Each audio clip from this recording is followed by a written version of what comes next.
Have you ever felt like the world is always getting better?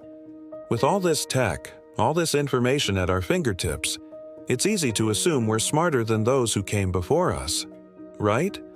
Well, what if I told you that this belief in constant progress is one of the biggest illusions we carry?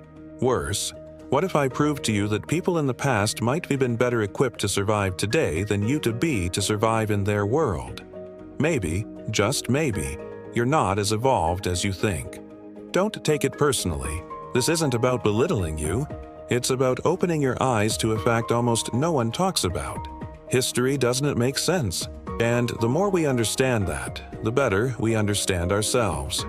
In this video, you'll discover why our ancestors may have been far sharper than we assume, and how seeing history through that lens changes everything you think you know about the present. So buckle up, because what comes next might just blow up some of those unshakable truths you've been carrying around. It's easy to think we're smarter just because time has moved forward. We've got the internet, artificial intelligence, and rockets that land themselves. But that mindset hides a trap, assuming that time alone makes us superior. In truth, our brains haven't changed much over thousands of years. What's changed is our environment, not our intellect. Imagine someone in 1850 solving complex math problems by candlelight. No Google, no calculator. Are we really smarter or just better equipped? Convenience isn't proof of intelligence. It's proof of context. Our ancestors did incredible things with far less. If you think you've got it all figured out, try living a week as a medieval peasant. We often confuse education and access to data with wisdom. Many of us know planet names or have degrees, but can't change a tire or grow food. Intelligence also means adapting, surviving, improvising, and on that front, our ancestors could teach a masterclass. What if they were right about more than we give them credit for? We like to imagine history as tidy and chronological, but that illusion crumbles quickly. Case in point, we call the 1914 conflict the First World War, but that name came before the Second World War even started. How can people name a first before a second exists? Sounds off, until you realize humans often project the future onto the present. It's like how we talk about World War III now, even though it, hopefully, hasn't happened. Humans try to organize chaos into neat boxes. But real history isn't a scripted movie. It's full of contradictions, hindsight, and names shaped by fear, hope, or politics. Our modern lens makes the past seem more planned than it ever was. Assuming history follows logic is like expecting real life to play out like a Netflix drama. Every era thinks it's the center of the universe, but names, meanings, and categories are often made up long after the fact. That says more about how we cope with time than how time actually works. Did you know the elevator shaft was invented before the elevator? Yup. In 1853, Peter Cooper designed a building with a vertical shaft meant for something that didn't exist yet, a safe, human-carrying elevator. He predicted the need, not through magic, but through logic. Nobody would want to climb stairs forever.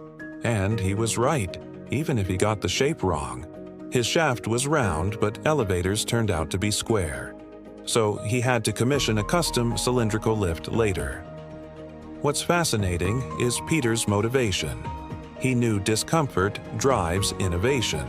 Climbing stairs is inefficient. And when discomfort reaches a tipping point, invention follows.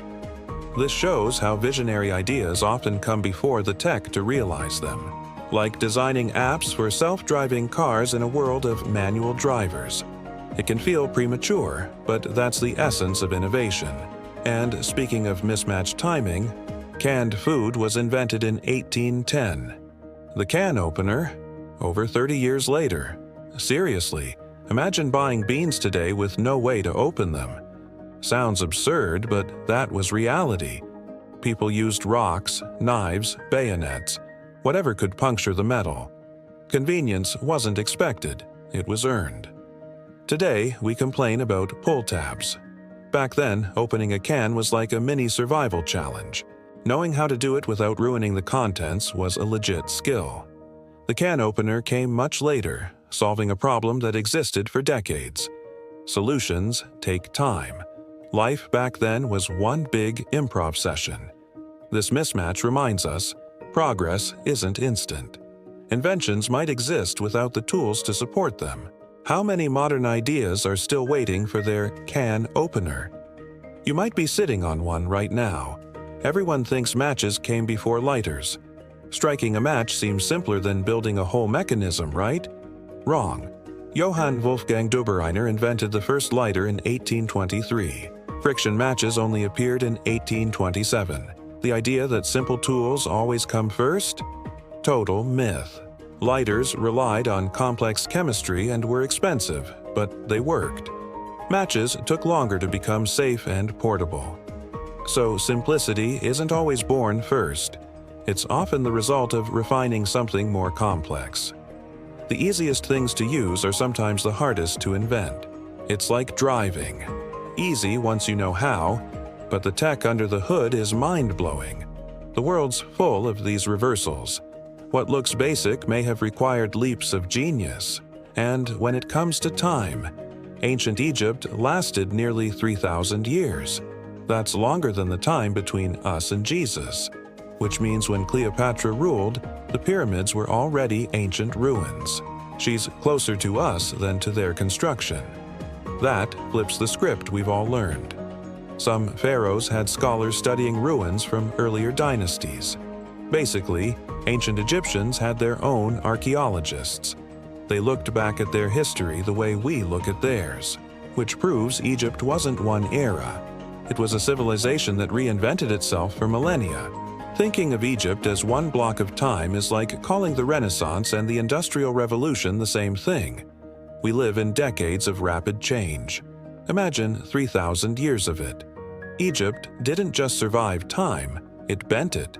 We love calling things outdated, but history doesn't back that up. Romans had concrete, aqueducts, and roads that still function. When their empire fell, much of that knowledge vanished. Not because it was bad, but because it wasn't preserved.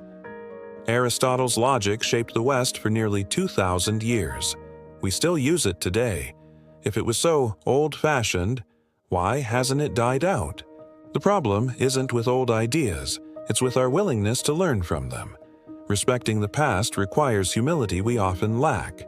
Progress isn't a straight line. Sometimes humanity backtracks before leaping forward again. That's not failure, it's process. Seeing the past clearly helps us make sense of the present. The ancient world isn't outdated, it's underappreciated. It's easy to judge. How could they do that? How cruel. But here's the hard truth. The people who committed atrocities weren't monsters. They were human, just like you and me. They had families, jobs, dreams.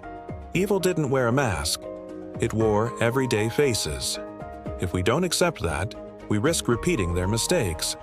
Thinking we're morally superior blinds us to our own flaws. Slavery, genocide, war, they weren't done by villains in capes.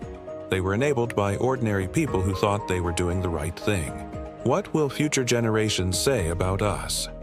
Will they ask, they really burned fossil fuels and polluted the planet? If we want a better future, we need to face our past honestly. Empathy, not arrogance, is the key to growth. So let me ask you this. Do you still think we are at the peak of human intelligence? Or has this opened a crack in that belief? To truly evolve, we need to stop looking down on the past and start being curious about it. And more importantly, what are you going to do with what you've learned today? Keep thinking you've got it all figured out? Or start exploring history as a toolbox to build a wiser version of the present. In 200 years, how will people look back on us? If this video made you see things differently, then mission accomplished. Tell me in the comments, which part blew your mind the most? And don't forget to like the video, subscribe to the channel, and hit the bell so you never miss a real mind bender.